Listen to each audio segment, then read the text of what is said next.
السلام علیکم. میں ہوں Kamran Ahmed from Kamran Ahmed YouTube channel. بہت پیار سے، بڑے احترام سے میں مخاطب ہوں جناب شہزاد حسن صاحب، اکاؤنٹ جنرل آف پاکستان سے. سر، جیسے کہ میں پہلے بھی آپ کی خدمت میں عرض کر چکا ہوں کہ ڈاکٹر تجمل الہی صاحب اور ذبیح اللہ اکاؤنٹس آفیسر نے غیر قانونی طور پہ میری 1 سال کے لیے پینشن روکی کہ زبردستی تم ڈی سی ایس سسٹم میں آ جاؤ. دوسرے پینشنر جن پہ ظلم زیادتی ہوئی تھی انہوں نے کہا یار نہ جانا. خیر میں ڈاکٹر صاحب کے کہنے پہ آ گیا. انہوں نے میری سے پینشن بک لی اور ساتھ کہا کہ جناب یہ تو 1 سال کی آپ کی پینشن ہے، ہمارے پاس تو پاور ہے صرف 1.25 لاکھ دینے کی. پر ڈاکٹر صاحب نے کائنڈلی مہربانی کرتے ہوئے 1,22,000 روپے کا ایریئر میرے پینشن اکاؤنٹ میں بھیج دیا، بینک الحبیب میں، اور کہا کہ میں 15 دن کے اندر اندر آپ کو باقی کا جو ایریئر ہے شہزاد حسن صاحب اکاؤنٹنٹ جنرل سے اپروول لے کے تو آپ کو بھیج دوں گا، کوئی نو پرابلم. ڈاکٹر صاحب آپ کے پاس 2 مرتبہ گئے. ذبیح اللہ صاحب نے مجھے بتایا کہ ڈاکٹر صاحب گئے ہیں آپ کی فائل لے کے. اس کے بعد جب انہوں نے کہا کہ ڈاکٹر صاحب آپ کی فائل بائی ایئر لے گئے ہیں، کیونکہ ہمارے پاس پاور نہیں ہے، پاور ان کے پاس ہے، تو آپ کا ایریئر ملے گا ان شاء اللہ تعالیٰ. آپ نے شاید ان کو کہا کہ آپ نے انلیگلی پینشن ہو کیا سنبھالو. جب انہوں نے دیکھا کہ یہ ایریئر نہیں دے پا رہے تو انہوں نے ذبیح اللہ صاحب نے ایک ڈرامہ رچایا کہ آپ نے تو پہلے پیسے لیے ہیں. بھائی پیسے پہلے لیے، کہاں لیے، کیا ثبوت ہے، کس تاریخ کو لیے، ثبوت کیا ہے؟ کیا بینکوں والے یا آپ ایسے پیسے بانٹ رہے ہیں؟ ثبوت دیں. اور ذبیح اللہ سے اور ڈاکٹر صاحب سے بڑے احترام سے پوچھیں کہ ڈاکٹر صاحب کس قانون کے تحت آپ نے آئین توڑا، کس قانون کے تحت آپ نے 1 سال تک پینشن روکے رکھی، اس کا جواب دیں. اور میری آپ سے مدبانہ التماس ہے کہ یہ انہوں نے 1,22,000 کا ایریئر دیا ہے، باقی 8 مہینے کی جو میرا پینشن ایریئر ہے یہ کہہ رہے جی وہ شہزاد حسن صاحب نہیں دے رہے.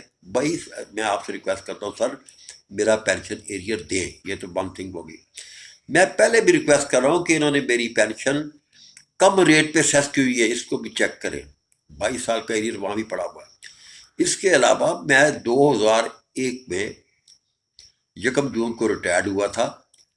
انہوں نے مجھے جی پی فنڈ کی پہلی قسط ادا کی. بار بار شکایت کرنے کے، ریکویسٹ کرنے کے باوجود انہوں نے ابھی تک میری جی پی فنڈ کی دوسری انسٹالمنٹ نہیں دی. دوستوں سے مشورہ کیا، انہوں نے کہا بھائی جب تک رشوت نہیں دو گے یہ تمہیں پیسے تمہارے جی پی فنڈ کے نہیں دیں گے.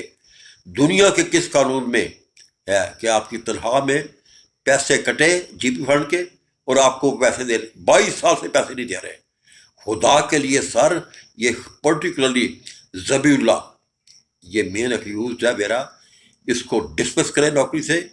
ڈاکٹر صاحب شریف آدمی ہے، ڈاکٹر صاحب کو دھوکہ دیا ذبیح اللہ نے.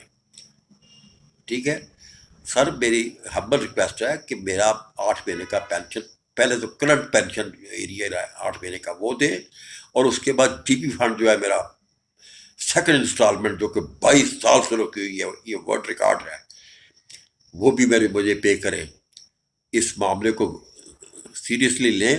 میں اس موقع پہ بڑی عاجزی سے ریکویسٹ کروں گا جناب قاضی فائز عیسیٰ صاحب سے، جو کہ chief justice supreme court of Pakistan ہے، کہ ایسے لوگ جو کہ ڈسیبل ہو چکے ہیں گورنمنٹ کی خدمات سر انجام دینے میں، ایسے لوگ جو 70 سال سے ابو ہیں، 80 سال سے ابو ہیں، سیڑھیاں نہیں چڑھ سکتے، وہ آپ کی عدالت میں کیسے آ سکتے ہیں؟